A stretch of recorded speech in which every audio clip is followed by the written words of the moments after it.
ساندویچ نوستالژی بندریو که خیلی از ساندویچی ها درست میکنن چند تا نکته داره. این رسیپی هم برای یکی از قدیمی ترین ساندویچی های بازار تهرانه. اولین نکته اینه که از سوسیس آلمانی باید استفاده کنید. اینجوری خوردش کنید و بریزید داخل یه ظرف. اما برای شروع کار پیازهای فراوونی که خلالی خورد کردید رو با یه مقدار فلفل دلمه و زردچوبه تف بدید و به سوسیس های خام اضافهش کنید. خیلی نمیخوایم سبک بشه. راستی نمک هم اضافه کنید. حالا گوجه رنده شده رو تو همون روغن بریزید.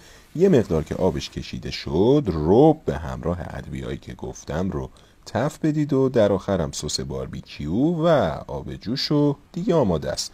میتونید به سوسیس ها اضافه کنید و مخلوط کنید. الان مایه بندری ما آماده است و شما این ترکیب رو تا 72 ساعت داخل یخچال میتونید نگه دارید. هر وقت هم دوست داشتید و به هر مقداری که میخواید